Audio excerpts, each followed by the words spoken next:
नमस्कार। आज की कहानी हमारी बहुत ही सुंदर कहानी, एक शिक्षाप्रद कहानी है चतुर नार। आप सुनेंगे तो सुनते ही रह जाएंगे। तो चलिए कहानी को शुरू करते हैं। क्या मम्मी आप रोज रोज की वही दो तीन सूट साड़ी पहन लेती हो? कितनी साड़ियां तो हैं आपके पास। अरे बहू, कौन निकाले नई नई, और फिर धोने प्रेस करने का झंझट भी तो है। अब कौन देखता है किसने क्या पहना है। तो क्या इन्हें अलमारी की शोभा बढ़ाने के लिए खरीदती हैं आप? विनय ने भी बहती गंगा में हाथ धोने की कोशिश की। अरे किसी खास अवसर पर ही तो शोभा देता है सजना संवरना और महंगे कपड़े पहनना। क्या रोज रोज पहनकर पुराने कर ले सारे कपड़े? अरे नहीं नहीं, रखे रखो संभाल कर, और फिर जब अवसर आए तो फिर यह कहकर नए ले लेना कि इनका तो फैशन ही नहीं है अब। बात कड़वी जरूर थी लेकिन सच भी। अक्सर यही होता है कि रखे रखे या तो कपड़े फिट नहीं आते, फिर या फैशन चला जाता है। पर आज सुबह एक घटना ने मेरी न केवल आंखें खोल दी बल्कि मेरी सोच को ही पूरी तरह से बदल दिया। हुआ यूं कि हमारे घर में ऊपरी मंजिल का निर्माण कार्य चल रहा है। उस दिन छत डलनी थी तो ज्यादा मजदूरों की आवश्यकता थी। सुबह सुबह तीन महिलाएं आई और गेट के बाहर आकर खड़ी हो गई। मुझे लगा कि कोई मेहमान है। मैं कुछ पूछने ही वाली थी कि उनके साथी भी आ गए और वो महिलाएं उनसे बात करने लगी। अब हैरान होने की बारी मेरी थी।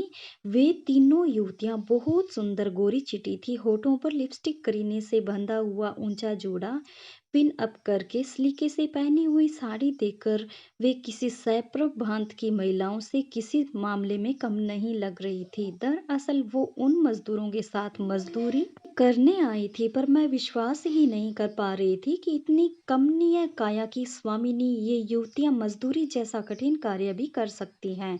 लेकिन उन्होंने मेरी शंका को निर्मूल सिद्ध कर दिया। थोड़ी देर बाद जब काम शुरू हो गया तो उनके प्रति मेरी उत्सुकता मुझे बाहर खींच लाई। पर इस बार उनका एक नया रूप मेरे सामने था। अब उन्होंने पूरी बाजू की कमीज पहनी हुई थी और चेहरे पर घूंघट था। मजाल है कि जरा सी भी धूल चेहरे या बदन को छू जाए। काम में इतनी चुस्त दुरुस्त थी, मैं तो सच में फिदा हो गई उन पर। बड़े बड़े तसले भर भर कर जिस फुर्ती से वो काम कर रही थी वह काबिले तारीफ था। अगर हम चार तसले भी उठा ले तो शाम को पेन किलर खानी पड़ जाए। सलाम है उनके जज्बे को, जिसमें हम सफर के साथ कंधे से कंधा मिलाकर चलने का जुनून है, तो अपने रूप सौंदर्य को सजाने संवारने की भी चाहत है। इन्हें किसी अवसर का इंतजार भी नहीं। जो भी है बस यही एक पल है कि तर्ज पर चलती उनकी जिंदगी कितनी सुकून भरी है ना।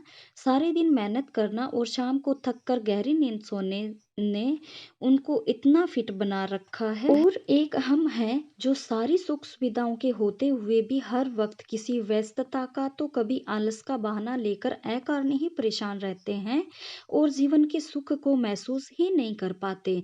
कई बार डिग्रियां हमें वो जीवन दर्शन नहीं सिखा पाती जो सच्चाई के कठोर धरातल पर जीते जागते इंसान सिखा जाते हैं।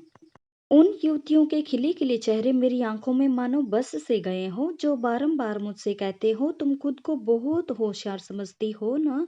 पर चतुर नार तो वो है जो हर हाल में खुश हैं और संतुष्ट हैं। उनके चेहरे की निश्चल हंसी बार बार मेरे कानों में कह जाती है, खुशियां तो तुम्हारे चारों ओर है। जरा महसूस करके तो देखो। ये कहानी कमलेश राणा द्वारा लिखी गई है। आपको मेरी वॉइस, मेरी कहानियाँ पसंद आए तो प्लीज़ लाइक शेयर और सब्सक्राइब जरूर कीजिएगा। Thanks for watching.